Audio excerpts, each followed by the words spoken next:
இது மகிமை நேரம். கிறிஸ்துவில் பிரியமான மகிமை டிவி நேயர்களே, ஆண்டவராகிய இயேசு கிறிஸ்துவின் நாமத்தில் உங்களுக்கு அன்பின் வாழ்த்துக்களை தெரிவிக்கிறேன்.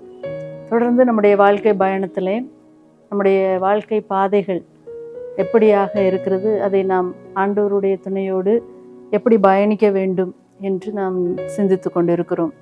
இந்த நாளிலே நம்முடைய வாழ்க்கை பாதையிலே முழுவதுமாக ஆண்டவரை சார்ந்து கொள்ள அழைக்கப்படுகிறோம். சங்கீதம் 62ஆம் அதிகாரம், தாவீது தன்னுடைய வாழ்க்கை பயணத்திலே ஆண்டவரை முழுவதுமாக எவ்வாறு சார்ந்து கொண்டார் என்று சிந்திக்கலாம்.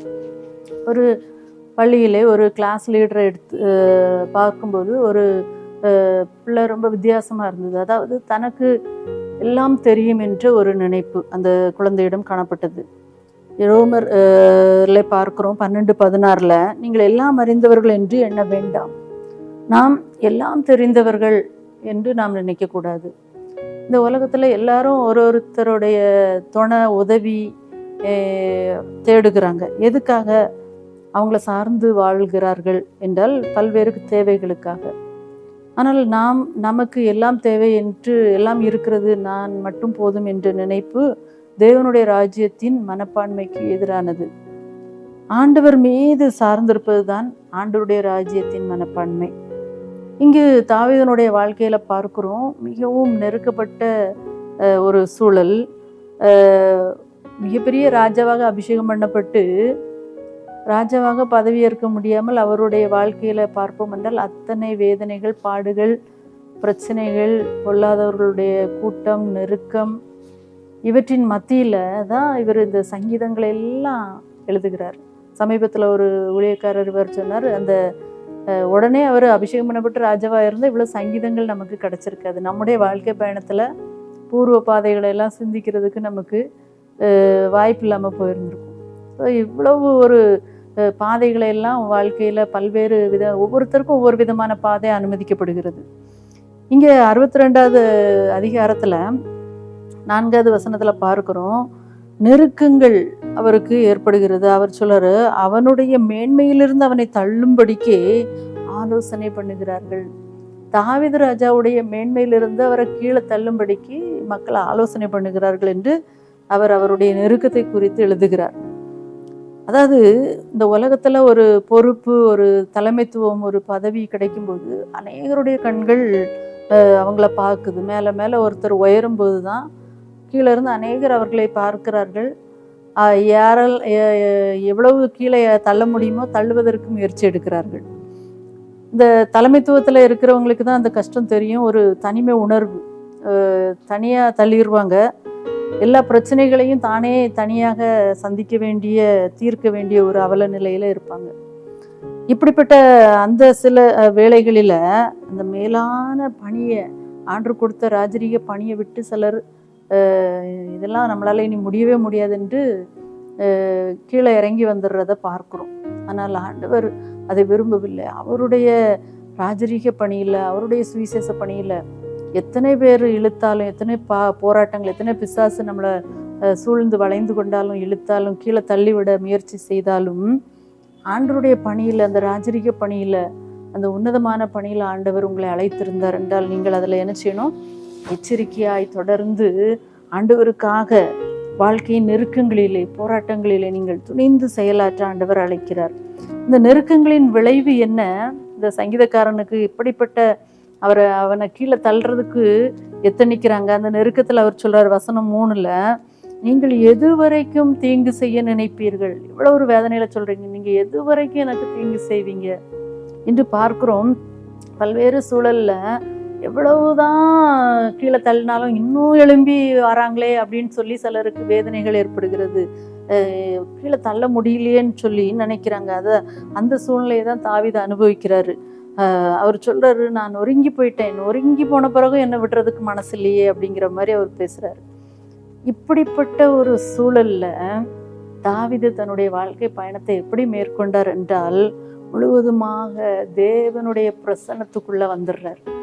நம்ம இந்த உலகத்தினுடைய மீது சார்ந்து கொண்டோம் என்றால், உலகத்தின் வல்லமை மீது, உலகத்தின் மக்கள் மீது நாம் சார்ந்து நம்முடைய வாழ்க்கையை நடத்துவோம் என்றால், இப்படிப்பட்ட நெருக்கங்களும் வீழ்ச்சிகளும் ஏற்படுவதற்கு அதிக வாய்ப்பு இருக்கிறது. ஆனால் தேவனுடைய பிரசன்னத்துக்குள்ளாக நாம் வந்து விட்டோம் என்றால் அவருடைய ஆள் தத்துவத்தை நாம் உணர ஆரம்பித்து விடுவோம். வசனம் 2 மற்றும் 6 நம்ம பார்க்கிறோம். அவர் எப்படிப்பட்டவர், அவர் எவ்வளவு சர்வ வல்லமை உள்ளவர். அவரை சார்ந்து கொள்ளும்போது நமக்கு இருக்கிற அந்த பாதை எவ்வளவு சுலபமாக கடக்க முடிகிறது என்பதை நம்மால் உணர முடிகிறது. அதே போல் அவருடைய வல்லமையை நாம் பார்க்கும்போது 62ஆம் அதிகாரம் 11-12 அந்த வல்லமையை குறித்து நாம் தியானிக்கிறோம். அவருடைய வல்லமை இந்த உலகத்தில் உள்ள பதவி, அந்தஸ்து, அதிகாரம், செல்வம் இது முற்றிலும் சார்ந்திராத ஒரு வல்லமை. இயற்கைக்கு அப்பாற்பட்ட வல்லமை, இந்த உலகத்துக்குரிய வல்லமை அல்ல, அவருடைய வல்லமை சர்வ வல்லமை என்று பார்க்கிறோம். எல்லாவற்றின் மீதும் அதிகாரம் படைத்தவர். அப்படிப்பட்ட ஆண்டவருடைய பிரசன்னத்துக்குள், அவருடைய ஆளுகைக்குள், அவருடைய ஆள் தத்துவத்தை, அவருடைய குணாதிசயத்தை உணரும்போது, அவருடைய வல்லமையை உணரும்போது இந்த சார்ந்து கொள்ளும் நிலை ஆட்டோமேட்டிக்காக வந்துடும்.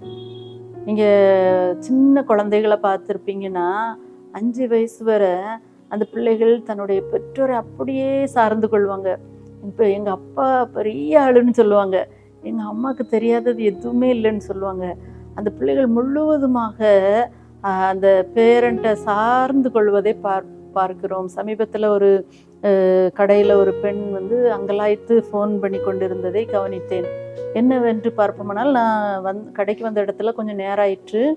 பையன் முழிச்சிட்டானோ, தொட்டில் இருந்த பிள்ளை முழிச்சிட்டோன்னு. ஏன்னா அந்த குழந்தை முழுசுமே அந்த தாயை சார்ந்திருக்கும். விழித்த உடனே அந்த தாய் இல்லை என்றால் அழுதுவிடும். அந்த நிலைமையை அந்த தாய் நன்கு புரிந்ததுனால ஒரு பிள்ளையை தவிக்க விட்டு விடக்கூடாதே என்ற அங்கலாய்ப்போடு ஃபோன் பண்ணுகிறதை கவனித்தேன். இப்படி ஒரு குழந்தை போல முழுவதுமாக ஆண்டவரை சார்ந்து கொள்வதை தான் இந்த சங்கீதக்காரனாகிய தாவீது செய்கிறார்.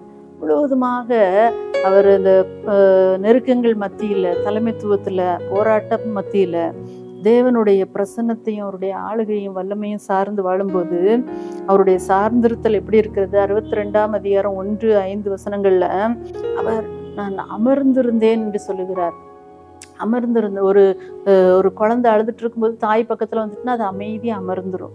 அதே போல் எல்லா பிரச்சனைகள் மத்தியிலும் ஆண்டவருடைய பிரசன்னத்துக்குள்ளே நம்ம உட்காந்துட்டோன்னா, ஆண்டவர் மத்தியில், ஆண்டவர் பக்கத்தில் போயிட்டோன்னா நம்ம ரொம்ப அமைதியாக அமர்ந்து இருக்கும்படியான கிருபையை ஆண்டவர் கொடுப்பார். அதே போல் நமக்கு இருக்கிற எல்லா பிரச்சனைகளையும் நம்ம பெற்றோரிடம் சொல்லுவோம். ஒரு குழந்தை வெளியே என்னென்ன பிரச்சனையோ அதை தாய் தகப்பனிடம் ஒப்பிக்கிறது போல் நாம் முழுவதுமாக உள்ளம் திறந்து நம்முடைய எல்லா காரியங்களையும் ஆண்டவரிடத்துல உள்ளம் திறந்து ஒப்பிக்கிறவர்களாக, அதுதான் 62:8 நம்ம பார்க்கிறோம். முற்றிலும் ஆண்டவரை சார்ந்து கொள்ளுதல், அதாவது உலக பிரகாரமான எல்லா விதமான உறவுகள், அன்புகள், பாசங்கள் எல்லாத்தையும் விட்டுட்டு முற்றிலுமாக ஆண்டவரை சார்ந்து கொள்ளுகிற ஒரு அனுபவத்தை பார்க்கிறோம். நல்ல முதிர்ந்த மிஷினரி ஹட்சன் டெய்லர் தன்னுடைய முதிர் வயதில் இவ்வாறாக சொன்னாராம், எனக்கு இப்போ என்னால் என்னுடைய சுயமாக என்னுடைய வேலைகள் எதையுமே செய்ய முடியல, ஒரு மிகவும் நான் கடைசி ஸ்டேஜில் இருக்கிறேன், என்னால் ஜெபிக்க முடியல, என்னால் வேதம் வாசிக்க முடியல, என்னால் ஒன்றே மட்டும்தான் பண்ண முடியுது.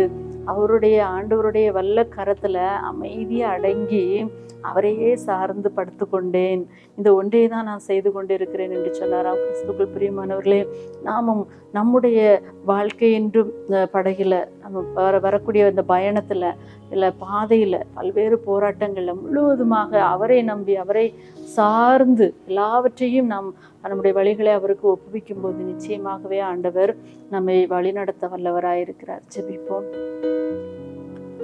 எங்கள் அன்பின் பரலோக தந்தையே துதிக்கிறோம் ராஜா. ஆண்டவரே, இந்த வாழ்க்கை பயணத்திலே மேகத்தூணாய் வருபவரே, ஆண்டவரே, ஒவ்வொரு நாளும் ஆண்டவரே ஒரு நிழல் போல கூடவே இருந்து ஆண்டவரே நீங்கள் வழிநடத்துகிறதை நாங்கள் உணர்கிறோம்ப்பா. இப்படிப்பட்ட ஒரு அர்ப்பணிப்பு ஆண்டவரே, உண்மையே ஒரு சார்ந்து கொள்ளும் நிலை எங்கள் ஒவ்வொருவருக்கும் தாங்கப்பா.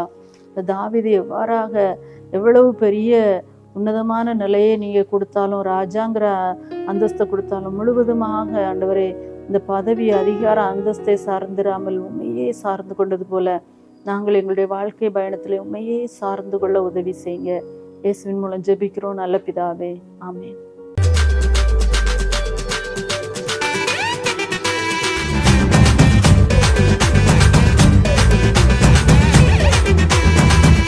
மகிமை மகிமை